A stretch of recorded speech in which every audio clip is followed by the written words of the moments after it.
otro objetivo bien importante de este conversatorio y que quizás tiene que ver con este carácter medio celebrativo es que se va a dar a conocer la presentación de dos querellas dirigidas en contra de mandos intermedios de carabineros que ocurrió hoy día.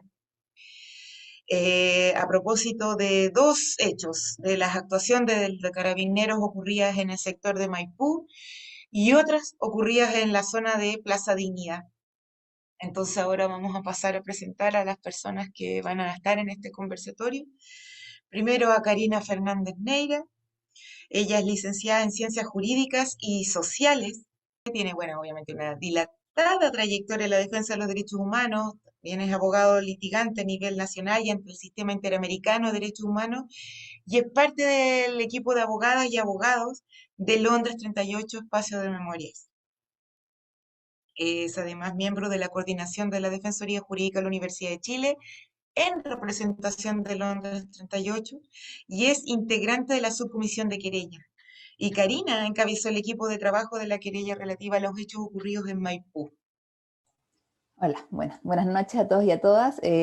Buenas noches, María Paz. Para mí, como lo dije antes, ¿cómo se dice detrás de las cámaras? en el, en el backstage.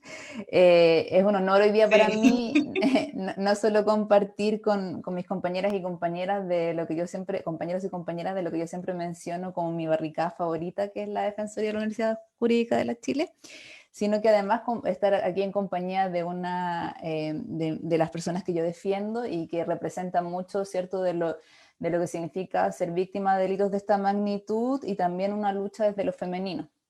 Y espero que también podamos acreditar en nuestro proceso con María Paz que también tiene mucho que ver también cada una de estas batallas con elementos de género, además de cierto de estigmatización de la protesta social.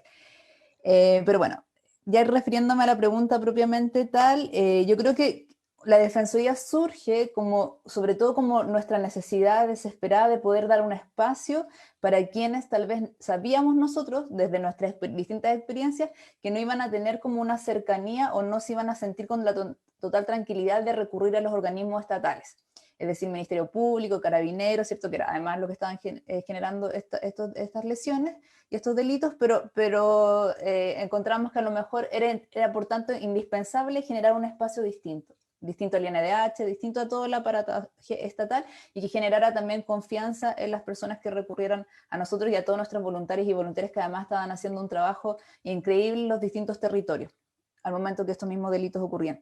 Y ese espacio que afortunadamente logramos instalar con una legitimidad en los territorios y además a partir de la propia universidad y estos voluntarios y voluntarias y las organizaciones civiles que también, de sociedad civil que también ahí nos reunimos, generamos la confianza de más de 2.000 personas que concurrieron hacia la Defensoría a presentar entonces sus denuncias, así como tú, María Paz. Entonces, una vez que ya habíamos hecho estos análisis, que entre toda la Defensoría habíamos realizado ciertos análisis de querellas, ¿cierto? De qué situaciones eran más susceptibles o no de una querella y por qué. Entonces surgió entre todos nosotros, entre muchos profesores, profesoras y estudiantes, estudiantas, y también desde sociedad civil, la inquietud de, bueno, pero tenemos, o sea, 2.000 personas que confiaron en nosotras, a lo mejor no todos van a querer hacer una querella o no todos tenemos la posibilidad de hacer querellas para cada uno de ellos, ¿cierto? Por la magnitud, por las posibilidades, por también nosotros en la Defensoría siempre éramos muy realistas respecto de cuánto era ¿cierto? Nuestra capacidad real que teníamos de responder a todo esto. Entonces ahí ya superar las primeras querellas individuales surgió esta idea de, bueno, pero tenemos toda esta información, por diversas razones no se pueden hacer querellas, ya sea porque las personas no quieren o porque es muy complejo o porque no tenemos la capacidad de hacerlas todas. Entonces surgió la idea de que toda esta información era evidente en su entramado la existencia de patrones macrocriminales de conducta y que eso no podía quedar en la impunidad. Entonces ahí empezó todo un desafío de cómo enfrentamos entonces eso. Y bueno, y un poco lo que uno esperaría de este espacio y de esta conversación sobre todo que tenemos hoy día es que ojalá se pudiera ver reflejado no solo lo innovador y valioso de estas querellas, sino también el trabajo colectivo que hubo en ellas. Entonces, como todo era una discusión, todo participó en distintas etapas, teníamos un petit comité, un comité de querellas, la coordinadora, todo distintos espacios donde podíamos ir discutiendo y debatiendo cuál era la mejor alternativa. Y fueron múltiples las alternativas que se discutieron, ¿cierto? Desde, no sé, distintos tipos de delitos de lesa humanidad o no, delitos, o sea, todo este entramado de posibilidades, y llegamos a esta que nos pareció como la más pertinente en este momento y la más necesaria.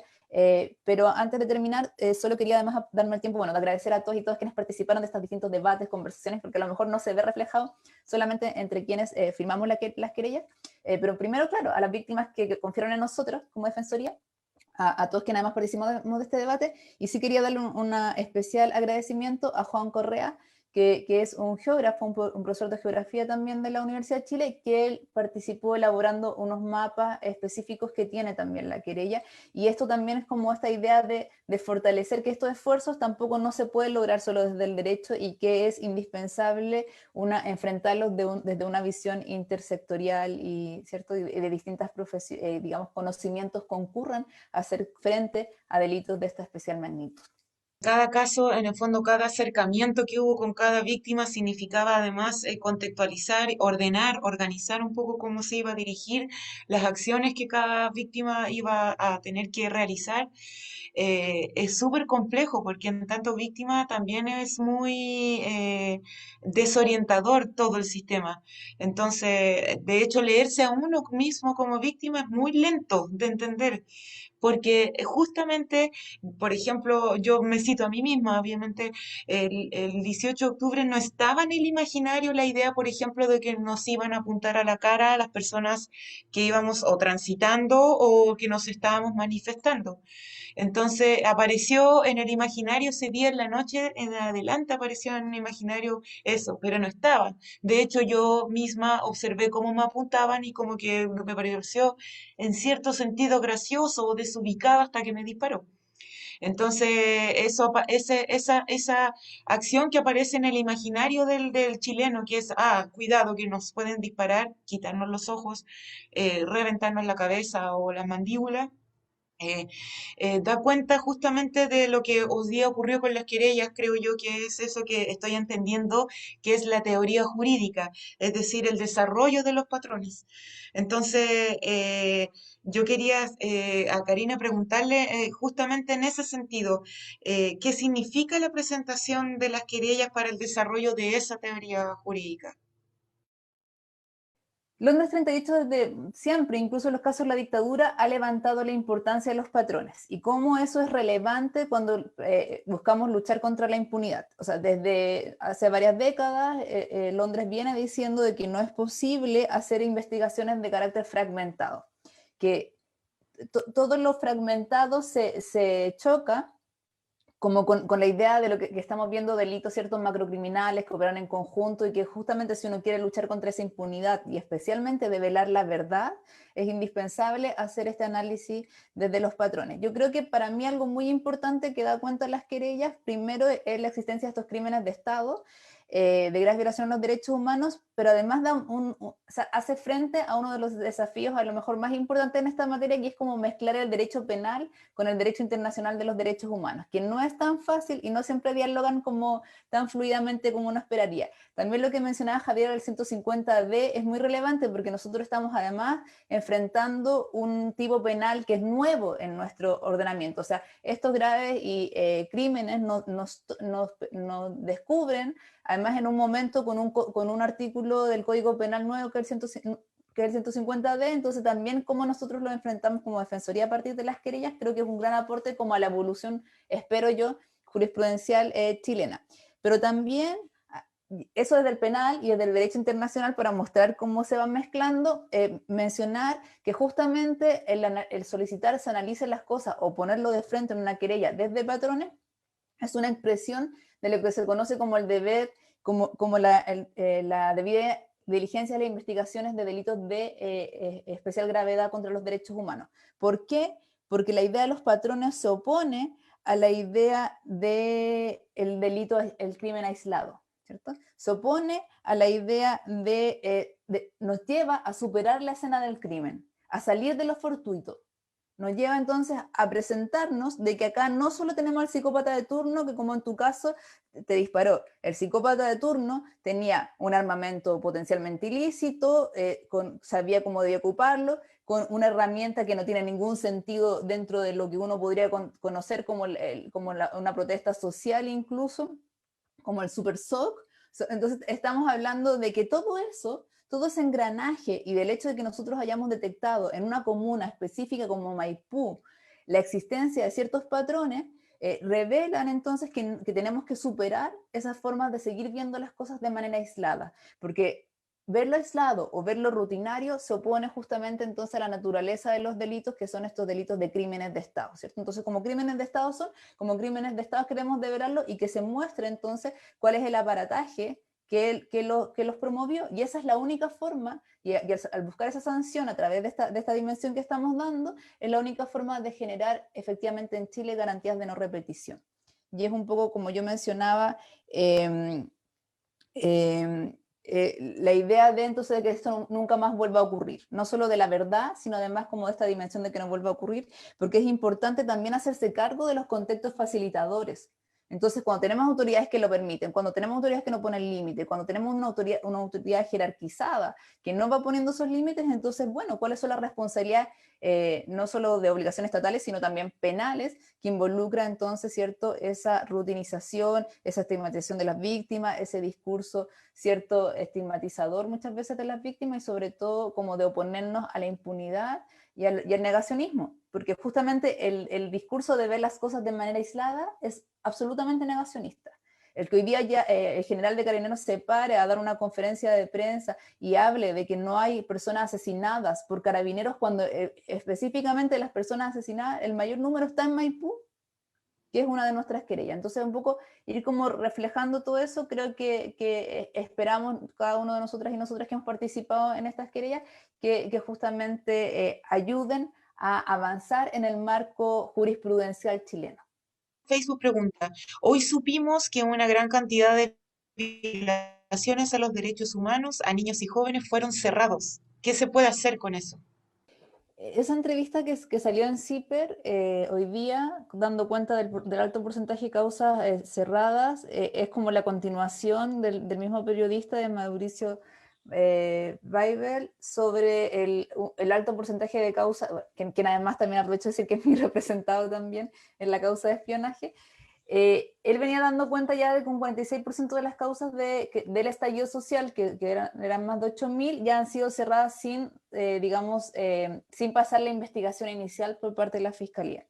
Y eso es algo que nosotros venimos denunciando como bastante reiteradamente, sobre todo porque muestra un total desbalance con las causas seguidas por el Ministerio Público y con querellas del Ministerio del Interior respecto, ¿cierto?, de los hechos como de daño a propiedad, o saqueo, otros delitos cometidos en el contexto también del estallido. Entonces, este desbalance y falta de debida diligencia, de investigación, queda en evidencia cuando se ve ese 46% cerrado en etapas iniciales. Pero claro, hoy día Mauricio devela a través de en CIPER el hecho de qué pasa incluso con los casos de niños, niñas y adolescentes, que suman más de 500 casos, ¿cierto?, también cerrados sin haber pasado un estado inicial. Entonces ahí, efectivamente, estamos frente a una igual y con el 46% de las causas, frente a una grave infracción de las obligaciones internacionales por parte del Estado de Chile, en este caso representado por el Ministerio Público, y en los casos donde además se ha accedido por parte del Poder Judicial a las digamos, decisiones de no perseverar, también del Poder Judicial.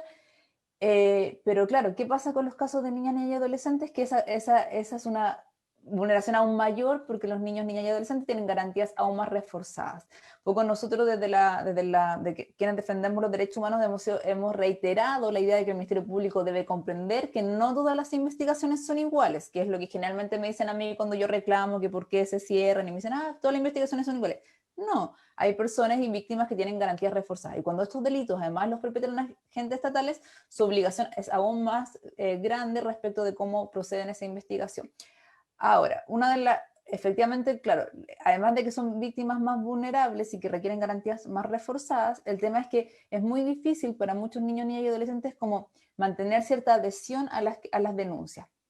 Y también algo muy importante, y por eso también las querellas son importantes, es que nosotros creemos que el Ministerio Público ha iniciado un cierre precisamente de las causas que no tienen querella.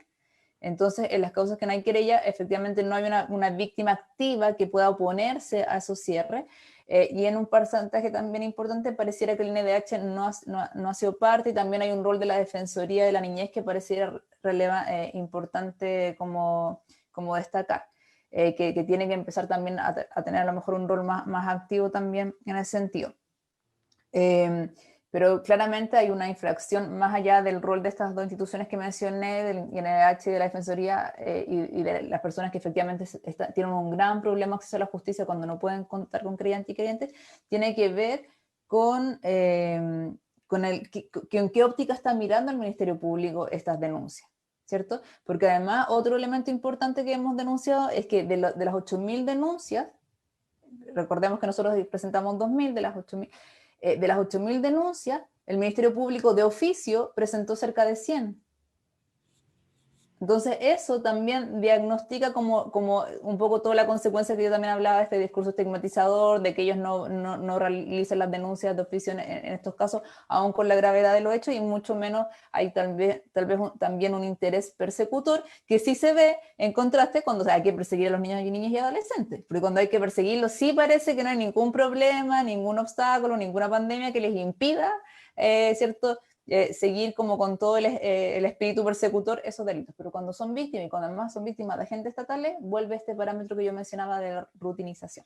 Ahora, ¿qué podemos hacer? Lo que también decía Miguel recién, como ir con la denuncia internacional y seguir en estos espacios, como constantemente estar como enfrentando al Ministerio Público y a los distintos organismos estatales, recordándoles cuáles son sus deberes y parámetros. Entiendo. Entiendo, sí, yo recuerdo un poco cierta deficiencia, como había muchos niños, yo iba enterándome de mucho joven que había sido herido, violentado y agredido, pero también estaba esa estructura como de los papás también, un poco que no los apoyaban en eso, porque encontraban que era una suerte de travesura, un lío en el que se metieron, que yo creo que es algo que tenemos todos los que, no es que tengamos todos, sino que es como, es propio de esta práctica de encontrar que son hechos aislados o que es un hecho lamentable, que yo siempre que cuando alguien me dice que lamentable lo que te pasó, siempre pienso, ¿por qué piensa que es lamentable? ¿Por qué no piensa que también le está pasando a él, que aunque le puede pasar a su hijo o algo así? Pero con los niños me pasaba un poco eso que decía, Mm. pero a ellos igual tienen derechos más salvaguardados y Sí, de ahí alguna manera, solo... más allá de la voluntad de sus padres, igual Mm. tendrían que ser defendidos. Ahí yo solo quisiera dar un ejemplo chiquitito respecto de, bueno, en el reportaje sale también el ejemplo de un caso de un niño migrante, afrodescendiente, que fue herido en su casa. O sea, el oficial de Carabineros lo siguió hasta su casa, a la cama donde él corrió como a que su mamá lo cobijara. Ahí le disparó en los pulmones una serie de perdigones, y es el mismo oficial de Carabineros que después entra al Liceo 7. Entonces, y estamos hablando de días de diferencia. Pero solo para mencionar, y estuvo con un amparo, y la Corte rechazó ese amparo. Pero solo para mencionar un ejemplo muy pequeño, también yo represento una víctima que también fue con la Defensoría, y que en ese caso esa víctima es una niña que fue lesionada por un guanaco seriamente, y en su primer informe policial la policía recomienda quitarle a la hija a la mamá y mandarlo antecedente al juzgado de familia. Entonces, cuando a una mamá le pasa eso, ¿qué agallas va a tener esa madre, que afortunadamente en este caso ya es muy valiente, de continuar con la querella cuando el aparato estatal te está dando, además de que lesionó a tu hija, la dejó con un TEC, etcétera, además la respuesta estatal es esa, Claro, inicialmente? Afortunadamente la fiscal después ordenó ahí un poco la discusión, pero si yo no hubiera tenido querellante, si no hubiera tenido una buena fiscal, ese caso, o sea, no solo estaría cerrado, sino que además la niña seguramente como en un hogar del Sename. O sea, esa hoy es qué terrible.